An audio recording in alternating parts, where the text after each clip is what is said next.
आदाब नाजरीन, इस्तकबाल है आप सभी का मुल्क की बात में। मैं हूं आपके साथ ऐश्वर्या सेठी। खबरें शुरू करने से पहले एक नजर सुर्खियों पर। हमास ने लगाई नेतन्याहू की जबरदस्त क्लास। यूएन में झूठी बयानबाजी पर नेतन्याहू को लिया आड़े हाथों। बरेली में जुमे की नमाज के बाद हुआ हंगामा, पुलिस ने किया लाठीचार्ज। बरेली तशद्दुद मामले में मौलाना तौकीर रजा गिरफ्तार, 14 दिन के लिए भेजा गया जेल, 10 पर एफआईआर दर्ज। मौलाना भूल गया कि सूबे में हुकूमत किसकी है। बरेली बवाल पर बोले CM Yogi Adityanath. I love Mohammad मुहिम के जवाब में लगा सीएम योगी का पोस्टर। लखनऊ में आई लव बुलडोजर के पोस्टर नजर आए। कुरान पाक की बेअदबी करने पर मुंबई में बवाल, अबू आजमी ने की 10 साल की सजा देने की मांग। मीरवाइज उमर फारूक का बड़ा इल्जाम, नमाज जुमा की नहीं दी इजाजत, किया गया नजरबंद। ओडिशा में बोले वजीर आजम मोदी, डबल इंजन की रफ्तार से आगे बढ़ रहा ओडिशा। बिहार में वजीर दाखिला अमित शाह की हिफाजत में चूक, नामालूम 4 व्हीलर अचानक आई काफिले के सामने। एनएसए के तहत गिरफ्तार सोनम वांगचुक जोधपुर जेल में शिफ्ट। हाई सिक्योरिटी वार्ड में सीसीटीवी से 24 घंटे होगी निगरानी। बंद करिए भारत पाकिस्तान क्रिकेट, ओवैसी ने मोदी हुकूमत को घेरा। सरहद पार से दहशतगर्दी कब रोकेंगे, सवाल पर खिसिया गए शहबाज शरीफ। हिंदुओं पर जुल्म के खिलाफ गिरे मोहम्मद यूनिस, पाकिस्तान वापस जाओ, यूएन के बाहर एहतजाज। नाजरीन, हमें ऐसा खदशा है कि सच्ची खबरें दिखाने में हमें जल्द ही चुनौतियों का सामना करना पड़ सकता है और हमारे यूट्यूब चैनल तहजीब टीवी को टर्मिनेट भी किया जा सकता है। इसीलिए आपसे गुजारिश है कि हमारे नए चैनल जिसका नाम है तहजीब टीवी ऑफिशियल, आप उसे अभी सब्सक्राइब कर लें, ताकि अगर हमारा ओरिजिनल चैनल तहजीब टीवी किसी भी वक्त टर्मिनेट हो जाए तो आप आसानी से हमारे बैकअप चैनल से जुड़ सकें। हमारे नए चैनल तहजीब टीवी ऑफिशियल का लिंक डिस्क्रिप्शन में दिया गया है। शुक्रिया। हमास ने यूएन जनरल असेंबली में फिलिस्तीन के खिलाफ बयानबाजी और झूठे दावों को लेकर इजराइल के पीएम नेतन्याहू की जमकर क्लास लगा डाली। हमास ने कहा कि इजरायली पीएम गजा में अपने मंसूबे पूरे करने के लिए दुनिया के सामने फिलिस्तीनी स्टेट एक खतरे के रूप में पेश कर रहा है। हमास ने आगे कहा कि नेतन्याहू के दावे झूठे हैं कि हमास दुनिया भर में यहूदियों को मारना चाहता है। ये अफसोस की बात है कि एक इंटरनेशनल क्रिमिनल जिसके नाम पर अरेस्ट वारंट जारी है, उसे पकड़ने के बजाय यूएन में इंसाफ और इंसानियत पर भाषण देने की इजाजत दे दी गई। इसके साथ ही यूएन जनरल असेंबली में नेतन्याहू को बेपनाह जिल्लत का भी सामना करना पड़ा। जब नेतन्याहू ने खिताब करना शुरू किया तो कई डेलीगेट्स एहतजाज करते हुए असेंबली से बाहर चले गए। इजरायली पीएम नेतन्याहू जिस रुआब से न्यूयॉर्क में यूएन जनरल असेंबली में खिताब करने पहुंचा, उसने सोचा होगा कि दुनिया उसकी वाहवाही करेगी। वो जो भी बयानबाजी करेगा उसे लेकर दुनिया उसके साथ खड़ी हो जाएगी। मगर इसके बरक्स नेतन्याहू एक बार फिर पूरी दुनिया के सामने जलील हो गया। इस दौरान यूएन जनरल असेंबली के 80वें सेशन से खिताब करते हुए नेतन्याहू ने गजा में जारी इजरायली कत्लेआम को बड़ी बेशर्मी के साथ सही ठहराने की एक और कोशिश की। अल जजीरा की खबर के मुताबिक नेतन्याहू ने यूएनजीए में एक बागी और सख्त लहजे में खिताब किया, जिसमें उसने गजा में इजरायली कत्लेआम को जायज ठहराने की कोशिश की और मगरबी देशों के जरिए फिलिस्तीन को देश का दर्जा देने की सख्त मजम्मत की। दुनिया में पूरी तरह अलग थलग पड़ते जा रहे नेतन्याहू ने कहा कि ये तुम सबके लिए शर्म की बात है। तुम्हारा ये शर्मनाक फैसला यहूदियों और दुनिया भर के मासूम लोगों के खिलाफ दहशतगर्दी को बढ़ावा देगा। नेतन्याहू के इस फिलिस्तीन मुखालिफ और बेशरम रवैये को लेकर अब हमास ने उसकी जमकर क्लास लगा डाली है। प्रेस टीवी की खबर के मुताबिक हमास ने नेतन्याहू की स्पीच की कड़ी मजम्मत करते हुए कहा कि फिलिस्तीनी ग्रुप हमास यहूदियों का सफाया करना चाहता है। ये बस फिलिस्तीनियों के खिलाफ उसकी जंग को बढ़ावा देने की एक साजिश है। हमास ने कहा कि फिलिस्तीनी गिरोह बार बार ऐलान कर चुका है कि उनकी लड़ाई सिर्फ और सिर्फ अपनी फिलिस्तीनी सरजमी और अल कुद्स जैसे मुकद्दस मकामात पर हो रहे इजरायली कब्जे के खिलाफ है। हम इसी रास्ते पर तब तक कायम रहेंगे जब तक फिलिस्तीनी उम्मत को खुद मुख्तारी का हक हासिल न हो जाए। हमास ने आगे कहा कि नेतन्याहू के जरिए 7 अक्टूबर के हमले का जिक्र और यहूदी विरोध जैसे अल्फाज का इस्तेमाल गजा में जारी उसके जुल्मों के लिए एक घटिया बहाना है। गजा सीज फायर में अड़चन डालने का इकलौता जिम्मेदार खुद नेतन्याहू है। अगर उसे वाकई अपने बंदियों की फिक्र होती तो उसने अपनी बेरहमी भरी बमबारी, कत्लेआम और गजा शहर की तबाही को रोक दिया होता। बता दें कि यूएन जनरल असेंबली से खिताब के दौरान नेतन्याहू को बेपनाह जिल्लत का सामना भी करना पड़ा। नेतन्याहू मुखालिफ एहतजाजियों ने न्यूयॉर्क शहर की सड़कों पर उसके खिलाफ रैली निकाली। जब जनरल डिबेट के चौथे दिन नेतन्याहू ने अपना भाषण शुरू किया तो दर्जनों डेलीगेट्स असेंबली हॉल से बाहर निकल गए और उसके खिलाफ एहतजाज किया। उत्तर प्रदेश वाक़े बरेली में बीते जुमे की नमाज के बाद कुछ लोगों ने पथराव किया, जिसके बाद से पुलिस ने लाठीचार्ज किए। उत्तर प्रदेश के बरेली में जुमे की नमाज के बाद हुए एहतजाज के दौरान मुजाहिरीन के जरिए पथराव किए जाने पर पुलिस ने लाठीचार्ज किया। मुजाहिरीन आला हजरत दरगाह और आईएमसी चीफ मौलाना तौकीर रजा खान के घर के बाहर आई लव मोहम्मद के पोस्टर लिए हुए जमा हुए। दोनों जगहों पर भारी सिक्योरिटी फोर्स तैनात की गई है। इससे पहले एक मकामी मस्जिद के बाहर आई लव मोहम्मद लिखे बैनर और नारे लगाए गए। मौके पर मौजूद पुलिस अफसरान ने बताया कि जुमे की नमाज के बाद लोगों ने आई लव मोहम्मद के बैनर लेकर और अल्लाहू अकबर जैसे नारे लगाते हुए एहतजाज किया। जब पुलिस ने मुजाहिरीन को खामोश करने की कोशिश की तो हालात काबू से बाहर हो गए, तो उन्होंने अमन बहाल करने के लिए लाठी चार्ज किया। वहीं पुलिस ने कहा कि बरेली में हालात फिलहाल नॉर्मल हैं। बता दें, तौकीर रजा ने जुमे को इस्लामिया ग्राउंड में मुजाहिरे करने का ऐलान किया था। ये मुजाहिरा कानपुर में आइलम मोहम्मद को लेकर हुए वाक़िए की मुखालफत में किया जा रहा था। बरेली में जुमे को हुए तशद्दुद के मामले में इत्तेहाद मिल्लत काउंसिल के बानी मौलाना तौकीर रजा को पुलिस ने गिरफ्तार कर लिया है। बरेली पुलिस ने प्रेस कॉन्फ्रेंस में बताया कि जुमे की नमाज के बाद पुलिस फोर्स के साथ हाथापाई करने की कोशिश की गई। इस मामले में 10 एफआईआर दर्ज की गई हैं और मौलाना तौकीर रजा के साथ 8 लोग गिरफ्तार हुए हैं। मौलाना को 14 दिन की न्यायिक हिरासत में भेजा गया है। इसके साथ ही पुलिस ने 39 लोग हिरासत में लिए हैं। पुलिस ने बताया कि 7 दिनों से इसकी साजिश चल रही है और इस साजिश में बाहरी लोग भी शामिल हैं। पुलिस ने इस मामले में 10 एफआईआर दर्ज की हैं, जिसमें से 7 में मौलाना का नाम दर्ज है। वहीं बरेली हिंसा पर एसएसपी अनुराग आर्या ने खुलासा किया है कि 7 दिन से इस तशद्दुद की साजिश चल रही थी। चाकू, तमंचे, ब्लेड और पेट्रोल की बोतलें बरामद की गई हैं। बरेली हिंसा पर डीएम अविनाश सिंह ने बताया कि हमें उनके मंसूबे के बारे में पता चला। हमने उन्हें बताया कि शहर में बीएनएसएस दफा 163 लागू कर दी गई है और बिना इजाजत के कोई भी प्रोग्राम मुनक्किद नहीं किया जाना चाहिए। यूपी के बरेली में जुमे की नमाज के बाद भारी फसाद हुआ। इस मामले में यूपी के वजीर आला योगी आदित्यनाथ का बयान सामने आया है। उन्होंने कहा कि कल बरेली में एक मौलाना भूल गया कि रियासत में हुकूमत किसकी है। यूपी के बरेली में जुमे की नमाज के बाद भारी फसाद हुआ। इस मामले में यूपी के वजीर आला योगी आदित्यनाथ का बड़ा बयान सामने आया। उन्होंने कहा कि कल बरेली में एक मौलाना भूल गया कि रियासत में हुकूमत किसकी है। उसे लगा कि वो जब चाहे व्यवस्था को रोक सकता है, लेकिन हमने साफ कर दिया कि ना तो नाकाबंदी होगी और ना ही कर्फ्यू लगेगा। सीएम योगी ने कहा कि हमने जो सबक सिखाया है उससे आने वाली नस्लें दंगा करने से पहले 100 बार सोचेंगी। इतना ही नहीं, उन्होंने कहा कि निज़ाम को रोकने का ये कैसा तरीका है। 2017 से पहले यूपी में यही चलन था, लेकिन 2017 के बाद हमने कर्फ्यू तक लगने नहीं दिया। उत्तर प्रदेश की तरक्की की कहानी यहीं से शुरू होती है। वजीर आला योगी ने कहा कि पिछली हुकूमतों में फसादियों को वजीर आला के घर में बुलाकर इनाम दिया जाता था, दंगाइयों की आवभगत होती थी और पेशेवर मुजरिमों और माफियाओं के सामने सत्ता सैल्यूट करती थी। सत्ताधारी लोग उनके कुत्ते के साथ हाथ मिलाया करते थे। आपने ऐसे बहुत से नज़ारे देखे होंगे कि कैसे सत्ता का मुखिया एक माफिया के कुत्ते के साथ हाथ मिलाकर खुद पर फख्र महसूस करता था। समाजवादी की तर्जुमान सुमैया राणा ने मुजाहिरीन पर लाठी चार्ज करने के हादसे पर एक बयान जारी किया। इस बयान के बाद तनाजा खड़ा हो गया है। उन्होंने उत्तर प्रदेश की पुलिस को चुनौती देते हुए कहा कि इस बार लखनऊ में एहतजाज होगा और पुलिस चाहे तो अपनी बंदूकों और गोलियों को तैयार रखे। आइला मोहम्मद सल्लल्लाहु अलैहि वसल्लम मुहिम के तहत बीते जुमे को उत्तर प्रदेश के बरेली शहर में पुरअमन तरीके से एहतजाज मार्च का इनेकाद किया गया था, जिसके तहत बरेली के मजहबी रहनुमा मौलाना तौकीर रजा खान मुस्लिम बिरादरी के साथ इंतजामिया को ज्ञापन सौंपना चाह रहे थे, लेकिन पुलिस ने परमिशन देने से इनकार कर दिया। जुमे की नमाज के बाद मुस्लिम समाज के लोगों ने आई लव मोहम्मद सल्लल्लाहु अलैहि वसल्लम के पोस्टर के साथ नारेबाजी शुरू कर दी। इसके बाद पुलिस ने जमकर लाठीचार्ज किया। इस दौरान दर्जनों लोग शदीद जख्मी हो गए। इस मामले पर सपा की तर्जुमान सुमैया राणा ने एक बयान जारी किया। उन्होंने कहा कि पुलिस अपनी बंदूकों और गोलियों के साथ तैयार रहे। मुस्लिम समाज के लोग खुशी खुशी पुलिस की गोली खा लेंगे।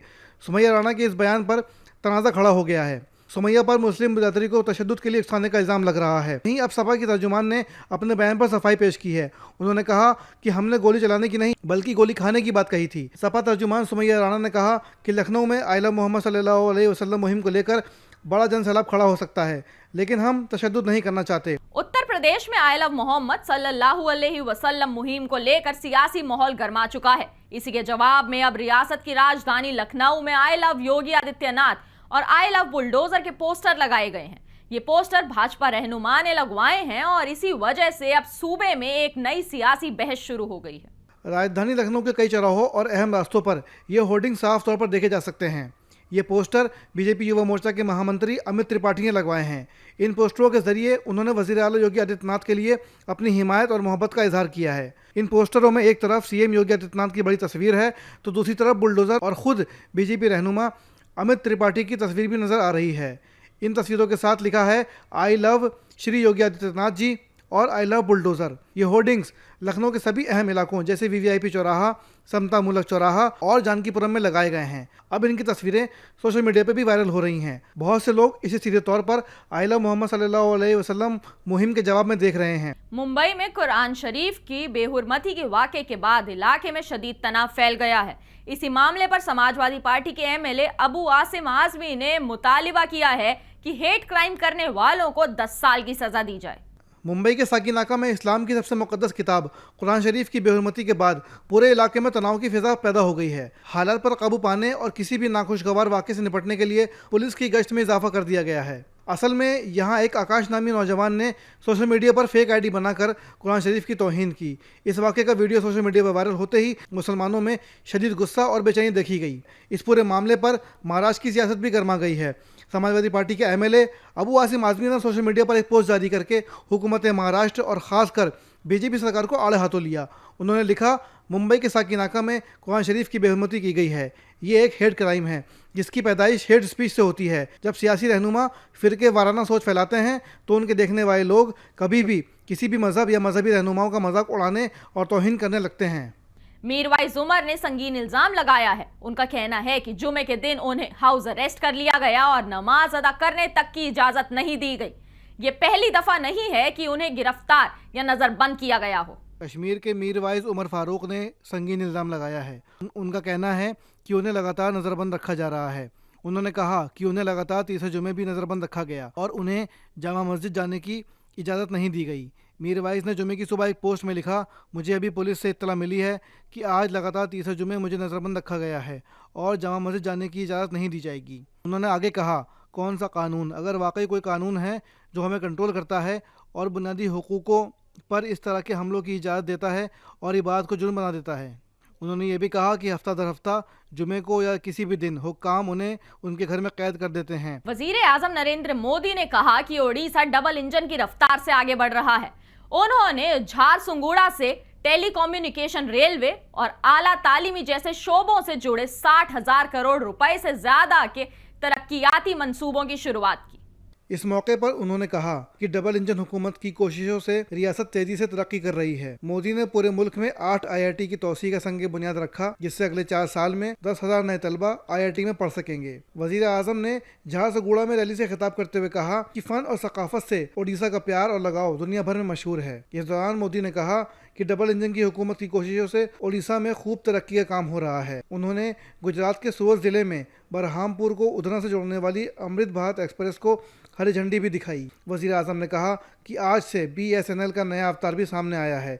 BSNL स्वदेशी 4G सर्विस लॉन्च हुई है। हमारा बहुत जोर गरीबों को, दलितों को, पिछड़ों को, आदिवासियों को बुनियादी सहूलतें पहुँचाने पर है। मरकजी वजीर दाखिला अमित शाह इस वक्त बिहार दौरे पर है। इसी दौरान आज उनकी हिफाजत में संगीन कोताही हो गई। समस्तीपुर रवाना होने के लिए जब उनका काफिला पटना एयरपोर्ट पहुंच रहा था, ठीक उसी वक्त एक नामालूम 4 व्हीलर अचानक सामने आ गई। वजीर दाखिला के काफिले में एक अनजान कार देखकर सिक्योरिटी फोर्सेस के हाथ पांव फूल गए। वहां तैनात पुलिस एहलकारों को जब अपनी गलती का एहसास हुआ तो उन्होंने चीखना चिल्लाना शुरू कर दिया। सिक्योरिटी एहलकारों ने फौरन कार्रवाई करते हुए गाड़ी को साइड लगवाया। फिर जाकर अमित शाह का काफिला बिना किसी रुकावट के एयरपोर्ट पहुंचा और पुलिस एहलकारों ने चैन की सांस ली। असल में अमित शाह जब समस्तीपुर के सायर रंजन जाने के लिए पटना एयरपोर्ट पर पहुंचे तब ये कोताही हुई। उत्तर प्रदेश के वाराणसी में इन दिनों किसानों ने नगर निगम के जरिए अपने जमीनों पर कब्जा करने के इल्जाम लगाए हैं। कहीं सुनवाई न होते देख किसानों ने अब एहतजाज करना शुरू कर दिया है। मामला डोमरी गांव के किसानों से जुड़ा है। उनका कहना है कि ग्राम पंचायत के बाद नगर निगम के दायरे में हमारा इलाका आ चुका है, जिसके बाद नगर निगम के जरिए मनमाने तरीके से हमारी जमीन पर कब्जा किया जा रहा है। हालांकि इस पर म्युनिसिपल कमिश्नर ने साफ किया कि ये नगर निगम की जमीन है और उसके तहत ही यहाँ पर कार्रवाई हो रही है। वाराणसी के डोमरी गांव में किसान और मकामी लोग नाराज नजर आ रहे हैं। उनका कहना है कि ग्राम पंचायत से नगर निगम दायरे में आने के बाद यहाँ एडमिनिस्ट्रेशन के जरिए मनमाने तरीके से उनके जमीन पर कब्जा किया जा रहा है। लद्दाख में स्टेटहुड और आईनी तहफ्फुज को लेकर हुए पुरतशद्दुद मुजाहिरे के बाद गिरफ्तार हुए सोनम वांगचुक को जुमे को जोधपुर जेल शिफ्ट किया गया है।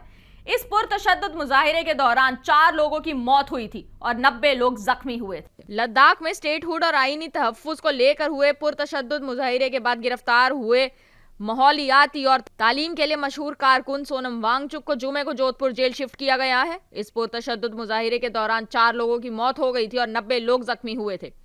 लद्दाख एडमिनिस्ट्रेशन ने सिक्योरिटी की बुनियाद पर लेह जिले में मोबाइल इंटरनेट बंद कर दिया है। ले एयरपोर्ट पर जरूरी रस्मी कार्यवाही पूरी करने के बाद उन्हें स्पेशल फ्लाइट से जोधपुर लाया गया। बिहार इंतखाब 2025 को लेकर सीमांचल न्याय यात्रा में असदुद्दीन ओवैसी ने एक और जहां ऑपरेशन सिंदूर की तारीफ की, वहीं पीएम मोदी से कहा कि भारत पाकिस्तान के दरमियान मैच बंद कर दीजिए।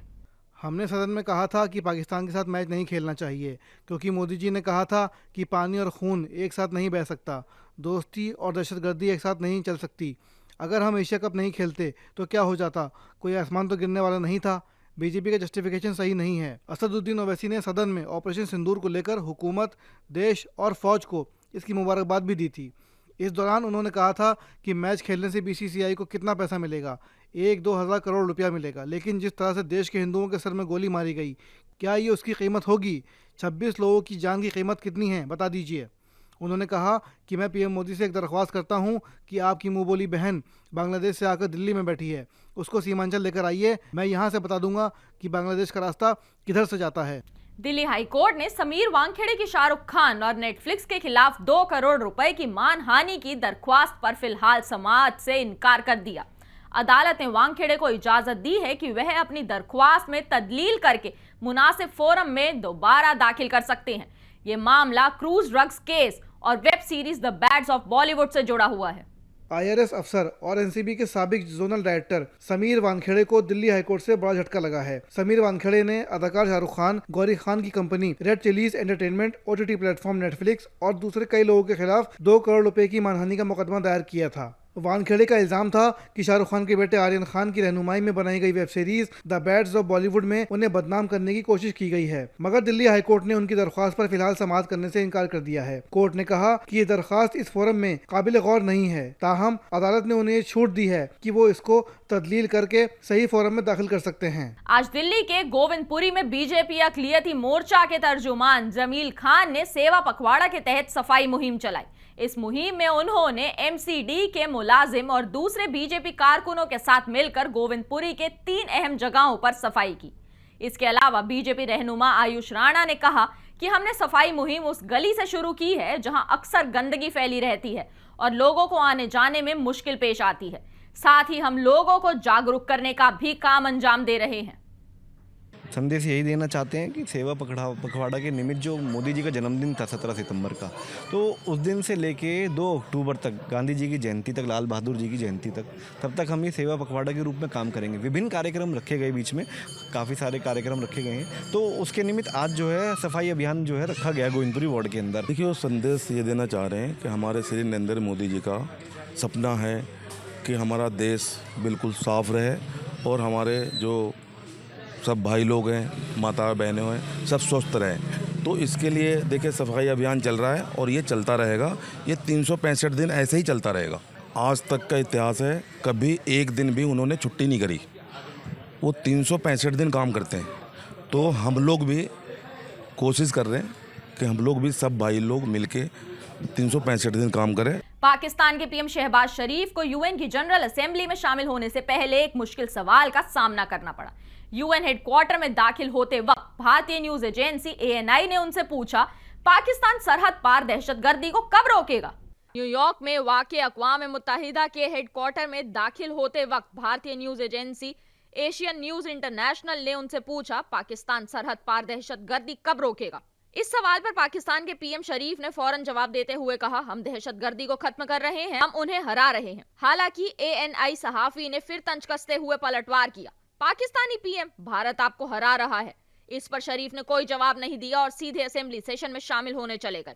ये पूरा वाकया ना सिर्फ शरीफ की बेचैनी को दिखाता है, बल्कि भारत और पाकिस्तान के बीच जारी तनाव को भी उजागर करता है। न्यूयॉर्क में बांग्लादेश के लोगों ने उबूरी चीफ सलाहकार मोहम्मद यूनिस के खिलाफ एहतजाज किया और उन पर मुजाहिरीन ने अक़लियतों पर जुल्म और तशद्दुद का इल्जाम लगाया। अमेरिका के न्यूयॉर्क में वाक़ अक़वाम मुत्तहिदा के हेडक्वार्टर के बाहर बड़ी तादाद में बांग्लादेशी कम्युनिटी के लोग इकट्ठा हुए और बांग्लादेश के उबूरी चीफ सलाहकार मोहम्मद यूनुस के खिलाफ जोरदार एहतजाज किया।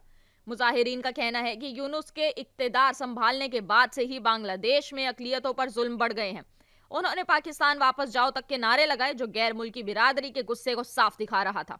मुजाहिरीन ने इल्जाम लगाया कि 5 अगस्त 2024 को शेख हसीना सरकार को हटाने के बाद से हालात बिगड़ गए हैं। अक़लियती कम्युनिटी, खासकर हिंदुओं, बौद्ध और ईसाइयों पर हमले तेज हो चुके हैं। नाजरीन, मुल्क की बात में आज के लिए बस इतना ही। मुझे दीजिए इजाजत। आदाब।